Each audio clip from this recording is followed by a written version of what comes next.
Bon, d'accord. Deuxième. Allons-y. Ça tourne? Ça tourne. Deux. Tape. Oh, quel con qui demandait de dire à l'âme qu'il en faut beaucoup. Eh, Fallait pas ici. Nya d'afo.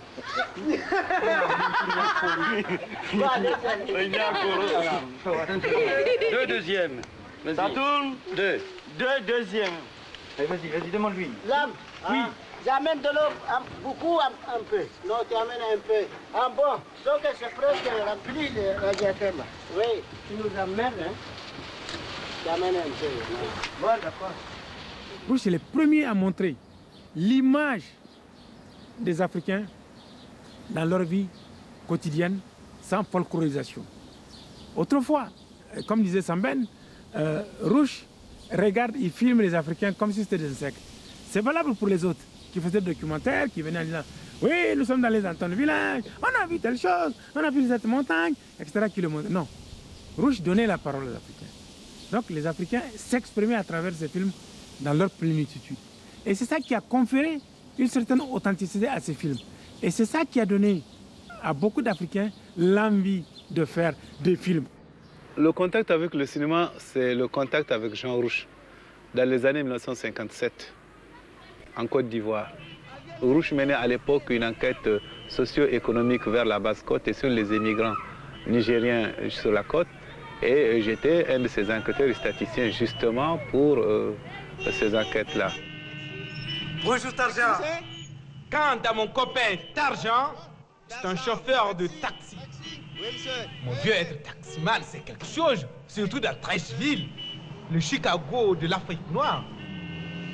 Rouch a proposé le moyen audiovisuel, c'est-à-dire qu'il faudrait tourner un film sur la vie de ces jeunes en Basse-Côte pour justement toucher l'opinion internationale, pour sensibiliser l'opinion internationale sur le sort de ces immigrants nigériens en Basse-Côte d'Ivoire. Et c'est là que j'ai tourné un des principaux rôles de ce film-là. Moi, un noir, je roulais et je jouais justement le rôle principal du film. Non, je ne m'appelle pas Edward G. Robinson. C'est un surnom que j'ai appris, que les camarades m'appellent. Ils me surnomment Edward G. Robinson parce que je ressemble à un certain Edward G. Robinson quand je dois le film au cinéma. Je ne dis pas mon vrai nom parce que je suis étranger d'ici, à Abidjan. Je suis venu du Niger, à 2000 km d'ici, à Abidjan. Ma ville natale, c'est Niamey, capitale de la colonie du Niger. Le film a été entièrement improvisé. Je peux dire que j'étais, depuis au départ, un peu co-réalisateur parce que j'ai donné les idées à Jean Rouch et en même temps, je les interprétais. Au cinéma, ce n'est pas toujours l'importance du sujet qui prime. C'est la manière dont on traite les sujets.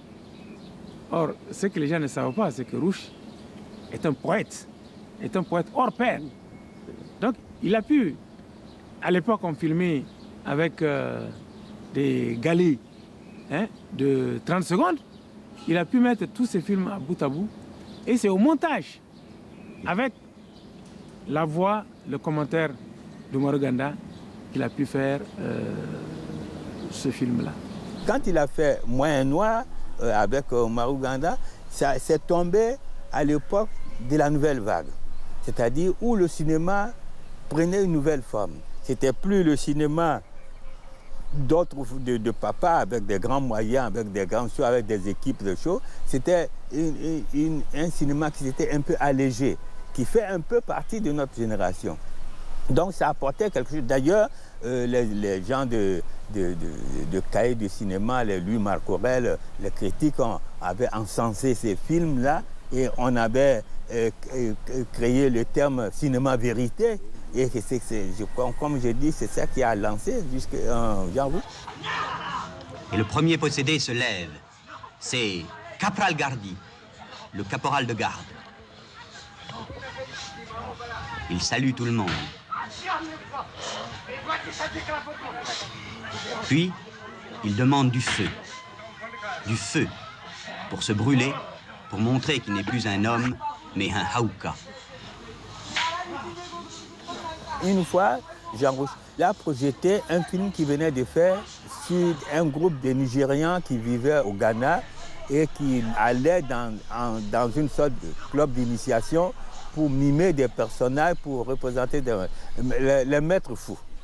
Et il a présenté ce film à la FOM. Évidemment, ça a eu un tollé général. Les gens ont été passés, la plupart même des étudiants africains qui étaient là ignoraient totalement ce genre de choses-là. Et on a été choqués. On nous a reproché de ne pas aimer ce que nous faisons, de ne pas nous représenter nous-mêmes. Mais ce n'est pas ce que nous on voulait, ce n'était pas notre réaction. C'est-à-dire nous pensions qu'à une époque où la plupart des Européens voyaient encore les Africains dans les arbres, vivant dans les arbres, il n'était pas normal de présenter un tel film à un grand public. Le présenter devant des spécialistes, devant des scientifiques, ben, c'était l'idéal, mais pas dans le grand public. C'était notre réaction. Lorsqu'on porte à l'écran des phénomènes comme la danse de possession, les Africains lèvent les bras au ciel en disant « nous voulons voir autre chose », comme si ces danses-là ne font pas partie de la réalité africaine de 1977, même si ce ne sont pas...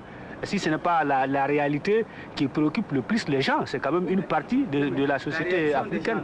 La réaction de ces gens-là, les cinéastes luttent contre ces réactions-là en principe. N'est-ce pas, Inoussa? C'est le but des cinéastes, de lutter contre la réaction des gens qui aiment le monde moderne, qui oublient tout de suite leur passé. Oui.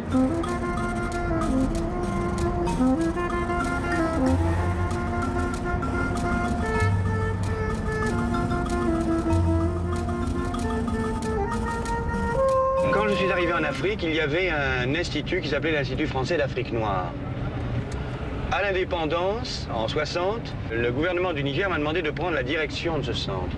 Or, moi j'étais au CNRS, j'étais libre, j'ai donc accepté la direction scientifique de ce centre que nous avons créé, qui est aujourd'hui l'Institut de recherche en sciences humaines, et dans lequel j'ai créé tout naturellement une section de cinéma, car il me semblait très très important que le cinéma soit un outil de recherche qu'utilisent de jeunes chercheurs nigériens. Quand il a pris la direction du centre, il a parallèlement développé une section cinématographique qui serait dévolue en fait à la réalisation des films sur la culture, l'art nigérien. Donc, les conditions de naissance du cinéma de l'Institut de recherche nigérien étaient des conditions qui ignorent complètement le fonctionnement du cinéma commercial, puisqu'il n'y avait pas la recherche d'une rentabilité, il y avait simplement la recherche, la redécouverte et la revalorisation du patrimoine culturel nigérien. L'idée de lire, c'était d'avoir un centre indépendant. Tu vois, moi j'appartiens au CNRS. Le CNRS, c'est la liberté, c'est-à-dire que tu fais de la recherche. Et je pense que le cinéma, le danger du cinéma en Afrique, c'est de dépendre d'instances gouvernementales, c'est-à-dire qu'il devienne un cinéma d'information. Alors ici, nous avons créé un groupe indépendant qui permettait de faire du cinéma de recherche et également de faire du cinéma de fiction. Et là, je partais de mon expérience personnelle. J'ai pu faire des films de fiction en toute liberté parce que ce n'était pas mon métier. Parce que je ne dépendais pas du succès de ces films, et c'est comme ça que j'ai travaillé.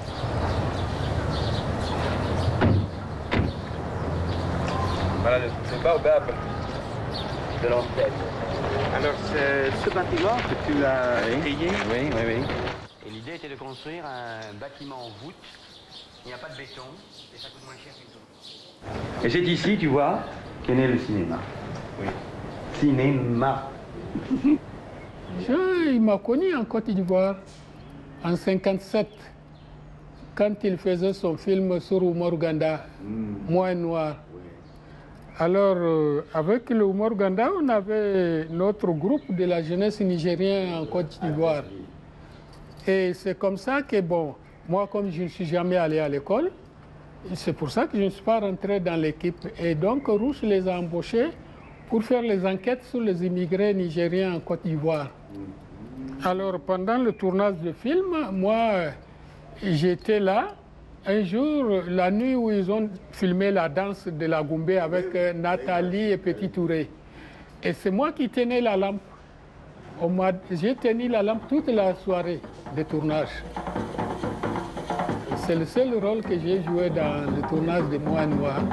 Donc, on s'est connus comme ça et on s'est perdu de vue de 57 jusqu'à en 60. Et un jour, j'avais 2 tableaux à main. Il y avait quelqu'un qui était sur une table, prenait son petit café là. J'expose le tableau et je vois, je dis, mais c'est Jean Rouch. Il me dit, hé, Moussa, c'est toi? En 60. Alors, il m'a dit, viens t'asseoir là, assois-toi. Je m'assois, il me dit, mais qu'est-ce que tu fais? Je dis, non, je travaille au port et le week-end, je viens aider mon patron là à vendre ses tableaux. Rouch a acheté les 2 tableaux. Il y avait un portrait d'un vieillard africain et un paysage. Alors, il me dit, voilà, moi je suis en train de tourner un film. Est-ce que ça t'intéresse de continuer dans la technique cinéma? J'ai dit, ah oui. Il me dit, demain, tu viens à l'Ifan-Port. Donc, je suis allé trouver Rouch à l'Ifan-Port. Il m'a dit, voilà mes techniciens, je veux que tu apprennes à faire du son. Donc, voilà ton patron. C'est lui qui va te former, Marcel Carrière. Alors, j'étais content. Avant la fin du tournage de Rose et Landry, je savais déjà manipuler le Nagra.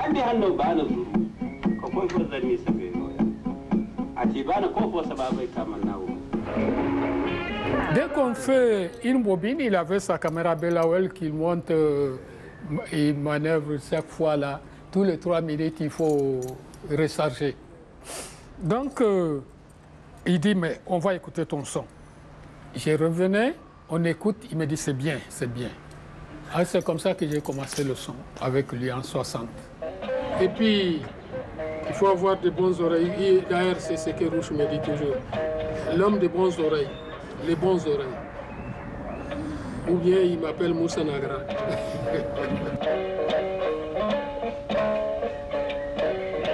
L'Institut de recherche en sciences humaines est devenu naturellement le centre d'accueil de tous les cinéastes nigériens.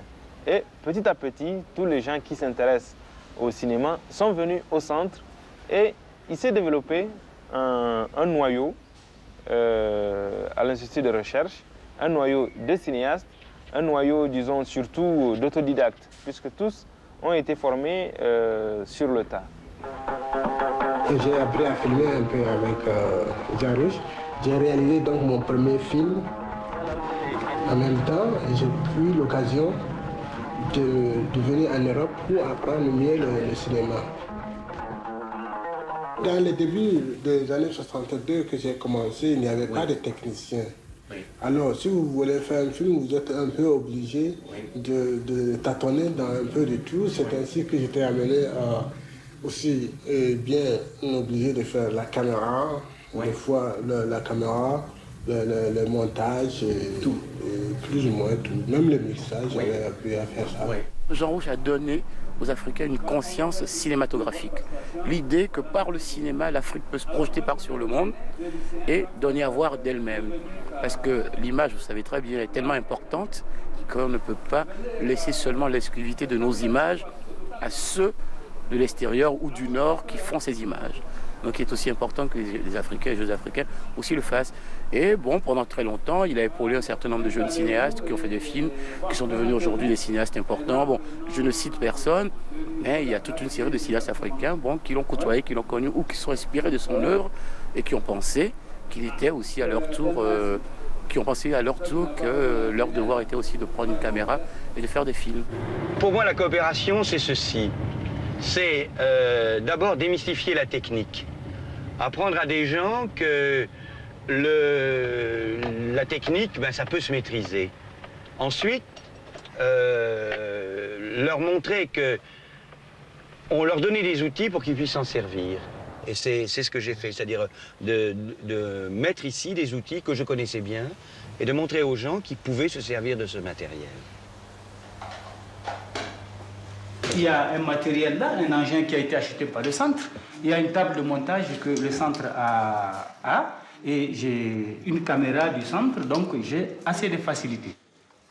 Bon, je pense que c'est déjà pas mal. Oui. Mais sur le plan financier, le centre n'est pas un centre cinématographique. C'est un centre de recherche en sciences humaines. En même temps, il y a une section cinéma. Et c'est par cette section cinéma-là que nous arrivons à trouver un peu de moyens, de la pellicule, etc., pour pouvoir travailler. Le cinéma a été développé ici parce que Jean avait pris des dispositions pour que, sur place à Niamey et à Paris, et grâce au Fonds d'aide de coopération, au ministère de la coopération, qu'il puisse avoir un financement, ce qui a permis à Niamey d'avoir des cinéastes et de sortir de films. S'il vous plaît, je fais de l'ethnographie pour la télé. Je peux prendre vos mesures? Ah, très gentil. Vous êtes un bon garçon.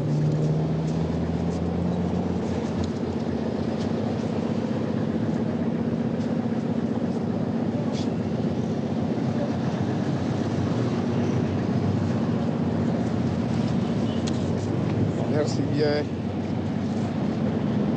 Voilà, soulevez un peu le chapeau. Voilà, merci.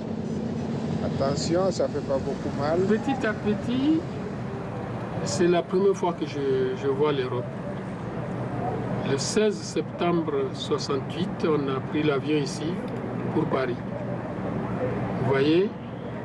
Et Madame Lo, c'est le deuxième film de Rousse, les deux seulement films de Rousse dans lesquels on était payé, vraiment correctement payé, et on avait des bulletins de salaire. Sinon, tous les films qu'on a fait avec Rousse, c'était des films sans argent. Allez, haut les mains, que personne ne bouge. Ouais. Allez, haut les mains, haut les mains, haut les mains. Rousse nous faisait vivre avec le peu que ces films rapportent au comité des films de l'homme, au musée de l'homme.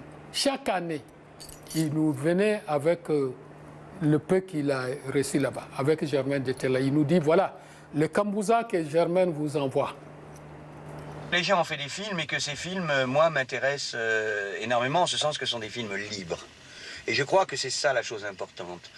Les moyens que nous avons ne sont pas des moyens considérables. Il y a deux équipements de tournage synchrone, caméra et magnétophone. Maintenant, les gens ont le porte-plume, c'est à eux d'écrire. Salut Zemo.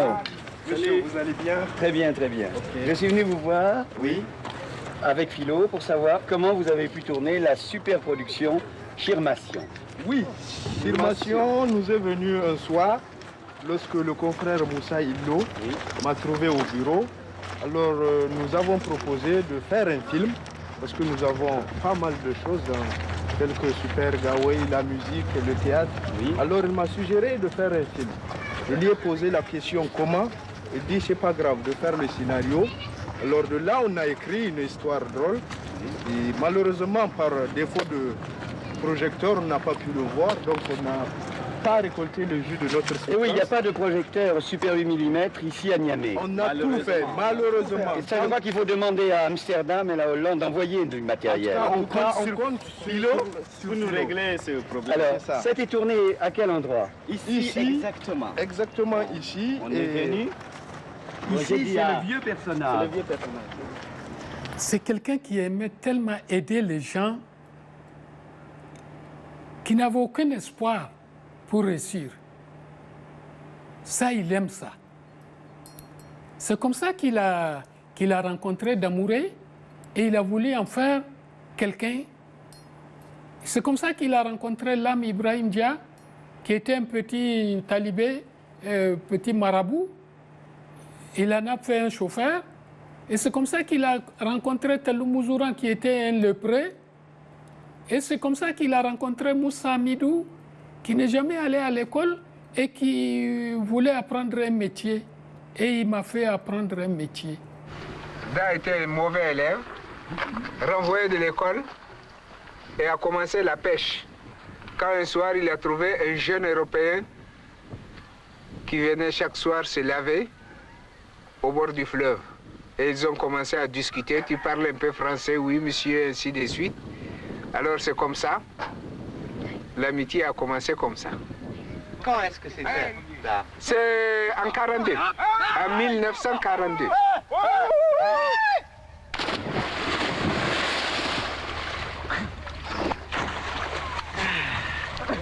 Ce que dit par Damouré, c'est que moi je nageais plus vite que lui. Alors, ça c'était bizarre. Oui. Mais lui nageait sous l'eau mieux que moi. Oui. Voilà les deux. Il était plein de vitamines et moi j'étais sous-alimenté. Talou nous a rencontrés en 54. Comme on est forcé de nous déplacer pour aller dans les îles faire les enquêtes. Où est-ce que c'était? À Yérou. À Yérou. Ah oui. Alors on a pris Talou qui est un jeune homme. Quel âge il avait? Peut-être 10 ou 12 ans. 12 ans. Pour surveiller les objets. Alors, ce qui s'est passé, c'est qu'à ce moment-là, on allait partir pour la première fois en Gold Coast. Et il y a un docteur qui vient, le docteur de nos amis, Mathurin. le docteur Mathurin, et qui voit Talou, qui était là, et il me dit, est-ce que vous permettez d'examiner Talou, parce que je crois qu'il est malade. Il commence à le regarder là, et il nous dit, voilà, les bras, il dit, il est lépreux. Et Talou avait la lèpre. Oui. Et avec Damouré, on a décidé qu'il fallait que Talou soit soigné. Et lui ne voulait pas.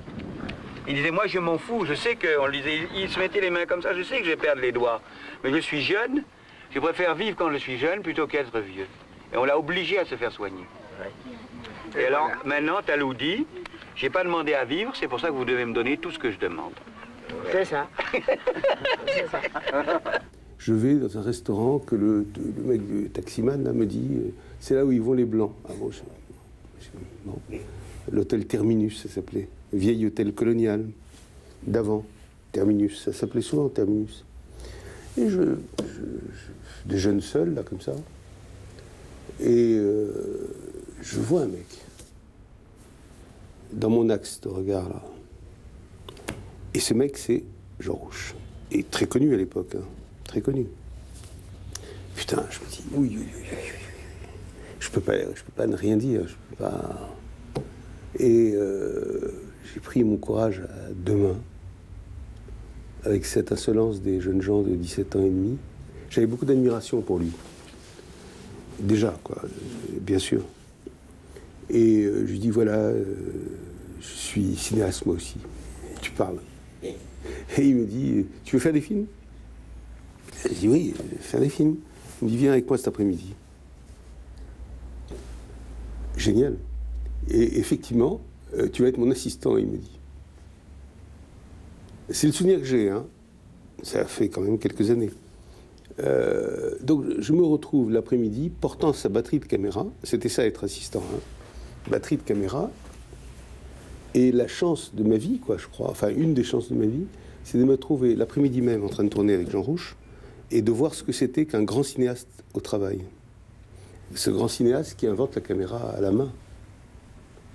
C'est ça qui est incroyable chez lui. Il invente ça. Personne ne tournait comme ça, avec la caméra comme ça. Et on filme une danse de possession. Dans un coin de Niamey. Vous voyez, moi, le matin, j'étais à Paris. Je me retrouve filmant une danse de possession là-bas. Enfin, filmé. Il filme. Et il dansait en filmant. Il bougeait comme ça, souplement. Il était très beau, très souple, très costaud. Et moi, petit, bon, etc., j'étais pas gros comme je suis, hein, et je le suivais aussi. Alors on dansait tous les deux, en filmant les danses de possession. Ouais, attention. C'était beau. Ça tourne l'âme. À gauche, allez.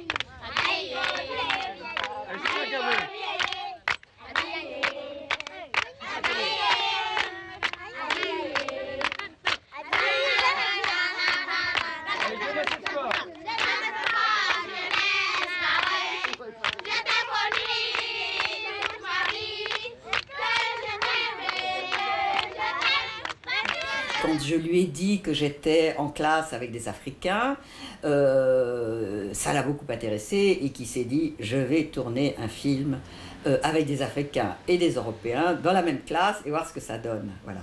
Et Rouche, qui est un bricoleur de génie, a commencé à poser les bases d'une chose qui, après, a été la pyramide humaine. Je voudrais faire un film qui montre les rapports des Africains et des Européens dans la classe de première du lycée d'Abidjan.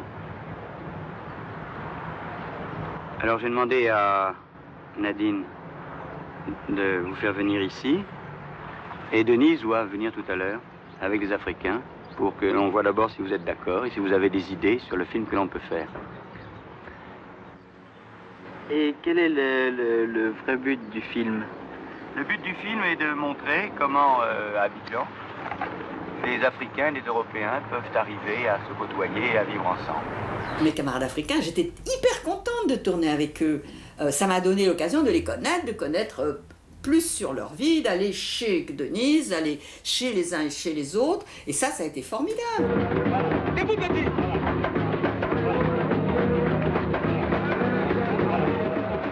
Jean, avant, nous disait, ah ben voilà, on va parler de ceci, de cela, mais nous n'avons pas de papier, du tout. Dans la pyramide, absolument pas. Rien n'était écrit. On improvisait. La scène avec la fille raciste, oui. Elle était vraiment raciste.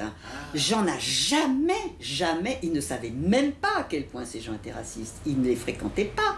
Jean, c'était un scientifique. Il allait voir les Africains ou des gens comme Jean-Luc Tournier, qui était un type hyper cultivé et tout ça. Il n'allait pas dans ce qu'on appelait les petits blancs. J'ai remarqué que tu n'avais pas le même caractère que les autres camarades et que tu essayais, je crois, de comprendre les Africains. C'est pourquoi je m'approche de toi. Est-ce que ça te gêne? Pas du tout. Enfin, je t'aime bien. Et toi, comment tu me trouves? Tu es très gentil. Quel charmant contraste. Quel contraste. Quel contraste. Voyons blanc et noir. C'est charmant. Il est charmant. Charmant aussi. Après tout, nous sommes en Afrique. Hein. C'était très novateur de mettre des blancs et des noirs ensemble dans une classe et de les mettre dans des positions au-delà des rencontres en classe, c'est-à-dire les faire se fréquenter, flirter, une surprise partie, tout ça. Ça, c'était complètement nouveau, effectivement. Et là, le Rouche, bravo, il a eu un rôle formidable. Et son film a été interdit en Côte d'Ivoire pendant des années. Il n'a pas pu le projeter. Pourquoi? Parce que ça ne se faisait pas de voir une fille blanche et des gens noirs et vice-versa, et flirter ensemble. Ça ne se faisait pas sur le plan, comment dirais-je, officiel, et ça a été interdit.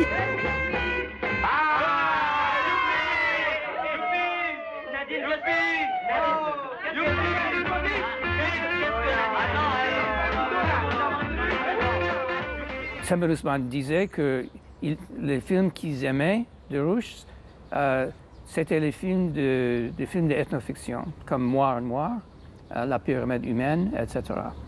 Et parce que là, Rouche a filmé, il a fait les films sur les questions politiques, le racisme, colonialisme, etc., pendant les temps très tendus en Afrique, et pendant l'époque de l'indépendance aussi. Ah, ouais. Donc, pour moi, les films d'ethnofiction sont très importants chez Rouche parce que là, c'est une contestation contre la politique à l'époque. Salam alaikum.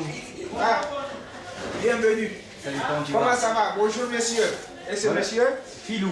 Ah oui, c'est notre Hollandais. Notre Hollandais qui est malade, il vient te voir. Qu'est-ce qu'il a bouffé encore? Hier, il a mangé une tarte, il a bu une menthe au Rivoli. Eh bien, je ne sais pas avec qui. Et il a dégueulé toute la nuit. Toute la nuit. Bon. Quand je suis venu au Niger, ce dictateur était là, Kounché, depuis un an. Et Rouch était quelque part persona non grata. Et j'ai vu que Rouch, il naviguait, parce qu'il était là et c'était la dictature. Il naviguait avec le pouvoir pour ne pas être arrêté. Il allait voir Boubouhama, il faisait son propre truc. Il y avait une impossibilité de faire un film sur lui. Il a trouvé la solution qu'on fasse un film sur le cinéma au Niger. Et en fait, c'était un film sur lui. Et j'ai compris comment il se débrouillait pour moi d'une façon totalement inattendue dans ces situations. Moi, je n'aurais jamais pu. C'était dans l'esprit de Rouch où un obstacle peut te pousser à trouver une meilleure solution. Donc, je suis revenu ici d'abord parce que j'étais expulsé par le gouverneur français de l'époque. Et quand on me renvoie de quelque part par la porte, je rentre par la fenêtre, toujours.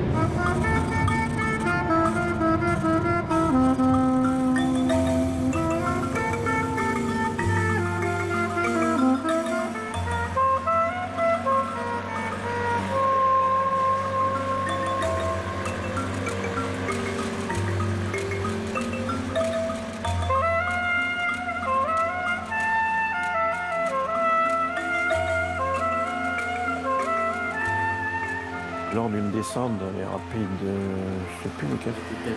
Oui, il y a Tembico 1, 2, 3, 4, il y en a eu plusieurs. Il plante la caméra dans les rapides et puis le pied casse. Catastrophe. Eh bien non, ça c'est une philosophie de Rouch, et de ses compagnons aussi, mais de Rouch en tout cas, et moi je l'ai bien retenu. Quand il y a un emmerdement, comme ça qu'on appelle ça, qui se produit, il faut essayer de le transformer en avantage. Quand il y a un inconvénient qui se présente, il faut en faire un avantage. Et bien cette chance, c'est une chance formidable que ce pied est cassé. Pourquoi? Parce que Rouch a calé la caméra comme ça, et du coup, c'est mon regard et c'est ma vision grand angle qui correspond à la vision humaine. C'est moi qui vais me rapprocher de quelqu'un, je vais bouger pour montrer ce que j'ai envie de bouger, plutôt que de poser ça sur un pied fixe, qui va donner un statisme, qui va enlever beaucoup de dynamique au film. Et ça, Rouch l'a inventé comme ça, c'est comme ça que ça s'est produit. Et plus tard, il a formalisé la chose en faisant des funérailles symboliques du tripode à Göttingen. Pour la Goumbé de Jeanne Auxerre, avant de tourner, on nous a dit d'envoyer une demande de tournage au ministère. C'est de l'intérieur, je crois. Et Rouch a fait la lettre, on a envoyé au ministère. On a déposé la lettre au ministère de l'Intérieur et on a continué à tourner. On n'est pas retourné au ministère jusqu'à ce qu'on a fini de faire le tournage. Et à la fin du tournage, on vient au ministère, on dit on a fait une demande d'autorisation de tournage. Ah, la personne nous dit, ah non, votre demande a été rejetée. C'est non. Rouch a dit, mais est-ce qu'on peut savoir pourquoi? Il dit non, parce qu'il y a trop de Goumbé à Abidjan. Si vous filmez un seul Goumbé, ça va faire une rivalité et tout ça. Et donc, ça va apporter un conflit entre les Goumbé. Et Rouch a dit, bon, d'accord, ça va. Donc, on ne tourne pas. Il s'est trouvé qu'on a déjà fini de tourner. Rouch a pris l'avion, il est parti avec ses bandes. Et moi, j'ai pris le train jusqu'à Ouaga pour rentrer au Niger avec le matériel de tournage, avec une lettre qui dit aux douaniers c'est le matériel de tournage des films qui appartient à l'IFAN Niamey que je dois rentrer avec. Le micro par là, s'il vous plaît, là, vers lui. Vers lui,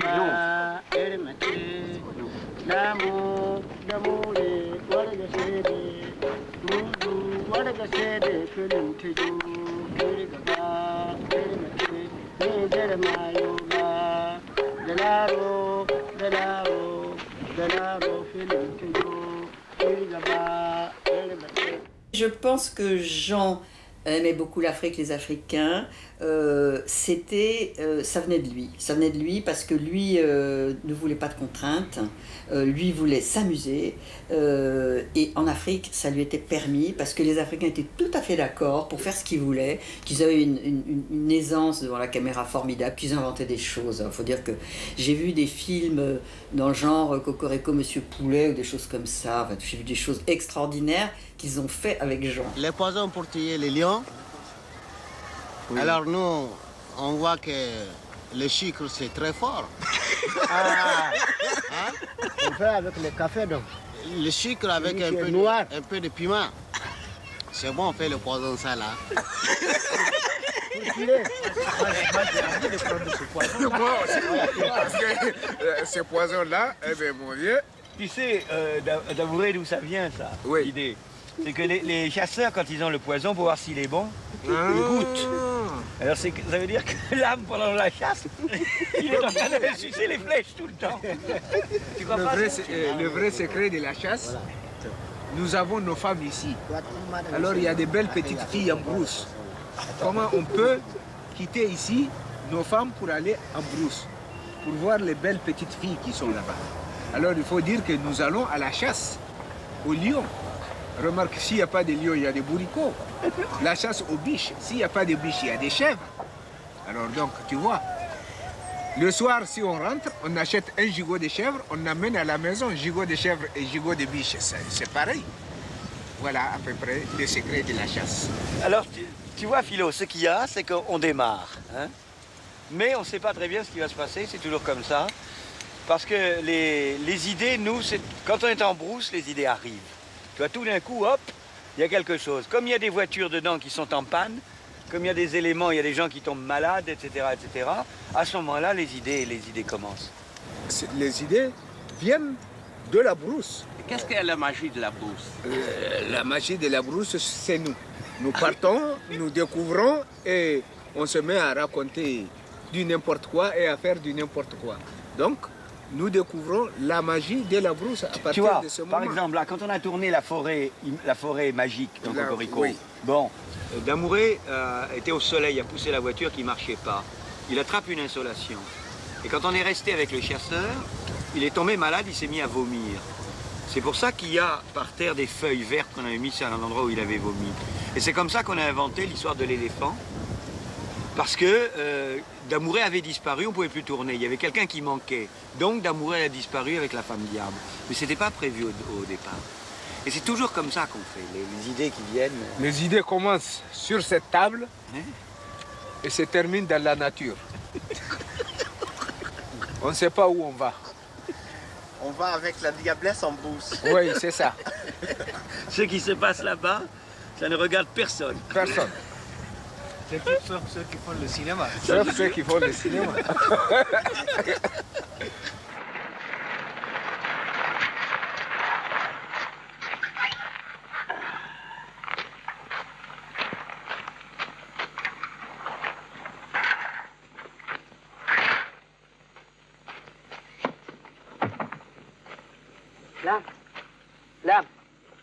Lam. Hey, Kame. Tu es venu? Oui, je suis venu. Non. Voilà le finet. Tu dors? Oui. Où les autres? Sur la route, j'ai trouvé Damouré. Il s'en va là. Tu l'as trouvé sur la route? Oui, je lui demandais où tu viens, où tu vas. Il m'a rien dit. Il a parlé lui seul. Les éléphants. Ou bien il est fou? Il parle tout seul? Tout seul. Nous, c'est ce qu'on appelle, Philo, le ciné-plaisir. Parce que quand on fait des films comme ça, on a beaucoup de plaisir, mais on espère que les gens en auront aussi beaucoup et rigoleront beaucoup. C'est ça les idées, et c'est comme ça qu'on fait tous les films. Le cinéma des gens, c'est quelque chose, à mon avis, extraordinaire, parce que il y a une chaleur, il y a beaucoup d'humeur dans ces films. Et c'est une réflexion de les rapports entre lui et les gens qui filmaient. Et c'était un rapport qui est fondé sur beaucoup de temps au terrain. Et ça donne importance au rapport, un rapport profond entre le cinéaste, l'ethnologue, et les gens qui sont étudiés. Là, à Govori, dans tous les films qu'on a fait, ça toujours, avant, on va voir l'endroit. Et on choisit un endroit. On discute. On discute pour essayer où c'est. On réfléchit. En général, c'est avec Talou et l'âme.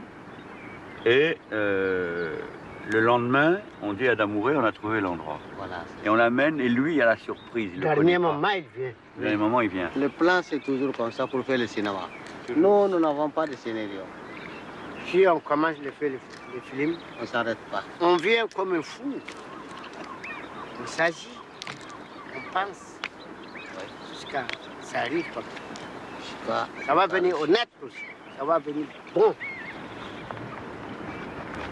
L'imprévu est un élément stimulant très important. On ne sait pas ce qui va se passer. C'est beau. Et c'est en tournant qu'on devient cinéaste. Et vous dit de partir. Hein? Et vous partez par là. Vous partez, attends, là c'est facile de disparaître. Vous partez par là, hein, il n'y a rien. Contrairement à ce que je pensais au début, qu'il était le maître et eux, ses serviteurs, ce n'était pas du tout vrai. Eux, ils étaient souvent les maîtres du jeu et ils apprenaient. C'était tout. J'ai appris que Rouch a appris qu'il avait cette ouverture d'apprendre de ses amis là-bas et des gens en Afrique. Et cette ouverture de Rouch, j'ai découvert ça en faisant le film, qu'il avait cet énorme respect aussi, et que les autres l'initiaient ou qui étaient les maîtres du jeu.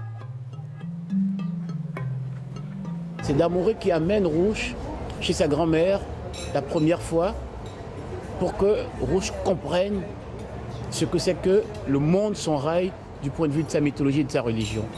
Pourquoi? Ça rejoint ce que j'ai dit tout à l'heure, la question de la possession.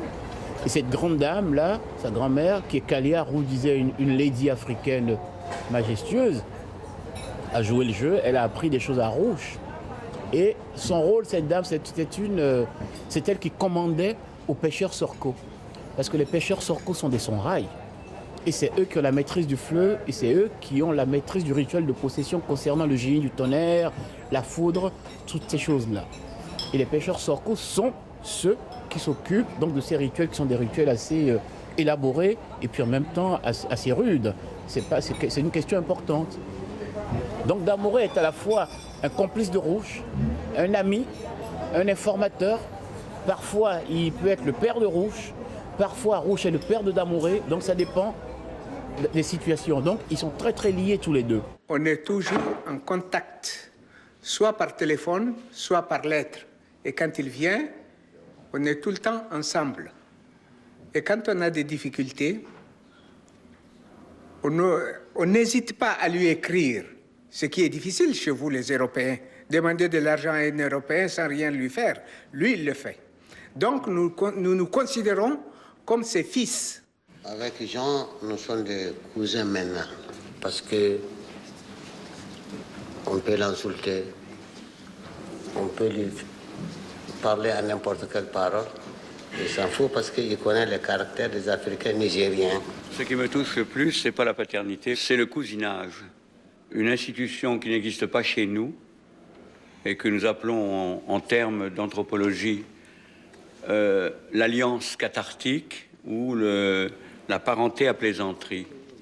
C'est-à-dire que quand des groupes ont eu des aventures, on a le droit de s'insulter, mais on doit se prêter assistance. Et c'est ce qu'il y a de plus difficile dans les relations nord-sud.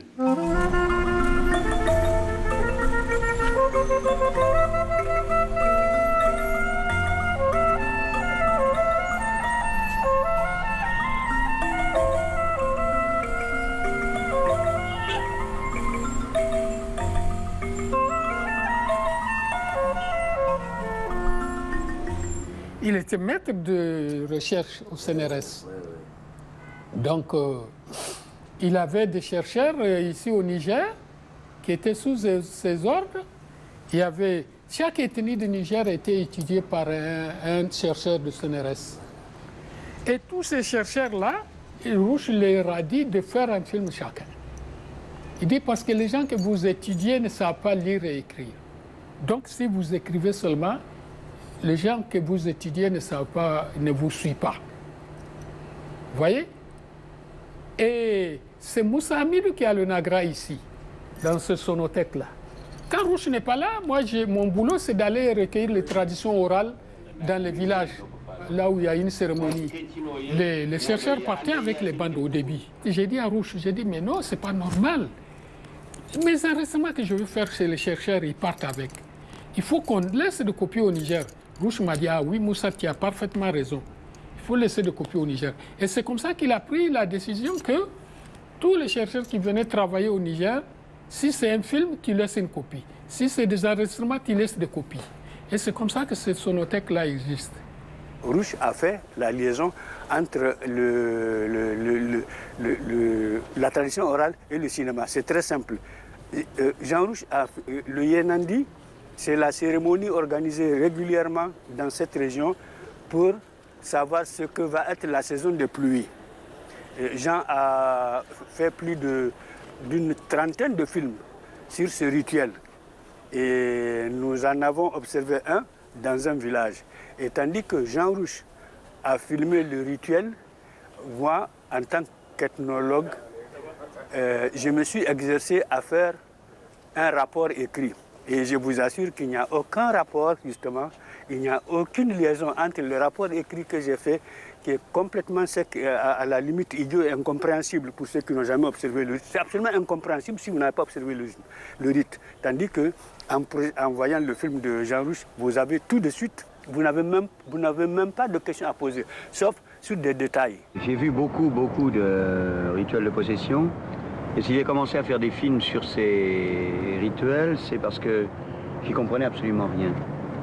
Je ne savais pas de quoi ce qui se passait, et je pensais qu'il était important d'enregistrer des choses pour essayer d'expliquer un phénomène pour moi inexplicable. Donc l'enregistrement sonore, l'enregistrement visuel permettait d'en rendre compte et on pouvait l'analyser ensuite. C'est-à-dire que 30 ans plus tard, j'en sais pas plus, et que je me garderais bien de dire quelque chose. Le patrimoine audiovisuel de Rouch sur le Niger constitué de plus de 80 films, à la fois de fiction, des documentaires, sur des films qu'on ne peut plus voir. Parce qu'aujourd'hui, plus personne au Niger ne célèbre la danse de possession. Quand elle existe, elle est traficotée, elle a été folklorisée. Plus personne ne racontera le Bangawi, la chasse au lion à l'arc. Plus personne ne racontera l'histoire de Tourou et Biti. Plus personne ne racontera l'histoire des hyènes. Donc, Rouch est un patrimoine, n'est-ce pas, important du monde de l'audiovisuel africain et nigérien. C'est quelqu'un aussi qui voit, qui regarde dans l'avenir. Rouch nous a toujours dit, écoutez, tout ce qu'on est en train de filmer là, c'est pour les générations à venir. Quand nous ne serons pas là, ces choses-là, si on ne les filme pas, ils sont disparus. Dès qu'on va faire quelque chose, il dit, voilà, tu es l'oreille, je suis l'œil pour les gens à venir. Tu es l'oreille pour écouter pour eux. On va aller. Maintenant, le poison est sec. Bédari range ses flèches dans le toga, le carquois. Et l'on casse tous les morceaux de canaris, tous les morceaux de vase qui ont servi à préparer le poison, sur les pierres du foyer qui a servi à bouillir l'eau. Et par-dessus, on place les feuilles de tokay qui ont servi de filtre.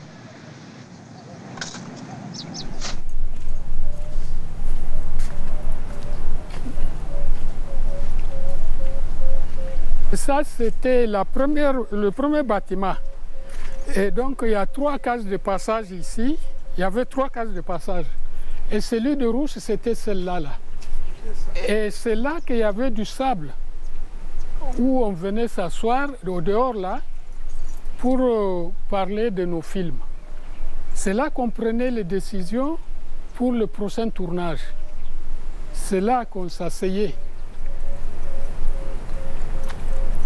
C'est là qu'on lui faisait son lit. C'est là qu'on lui faisait son lit. Et il y avait la pierre ici. Il faisait des sacrifices de boucs noirs, des trucs.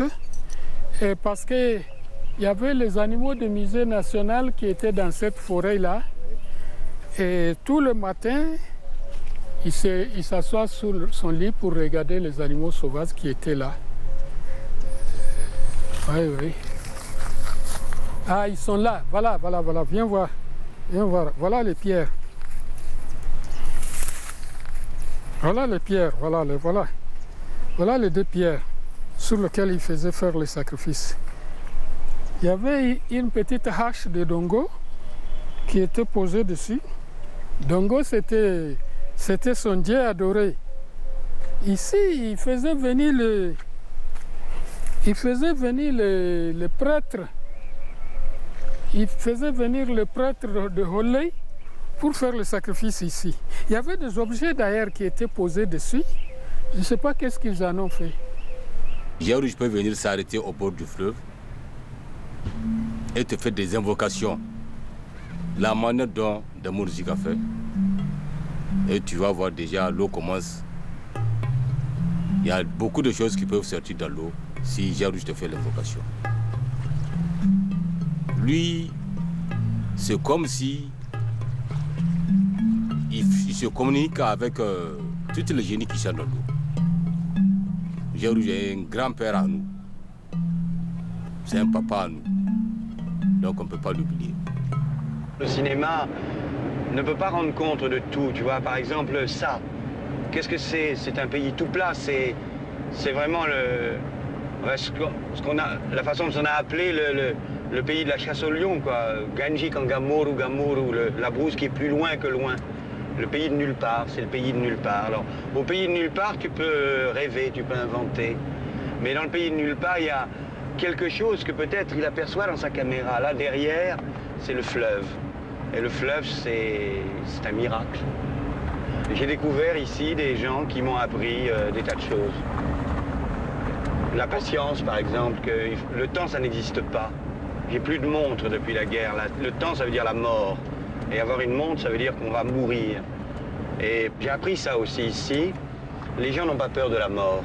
Et ça, c'est une chose, pour moi, très importante. Enfin, à partir du moment où les gens admettent que la mort est nécessaire pour que la vie existe, à ce moment-là, tu as gagné. Alors, il existe comme ça dans le monde un certain nombre de petits paradis, et pour moi, le Niger en est un.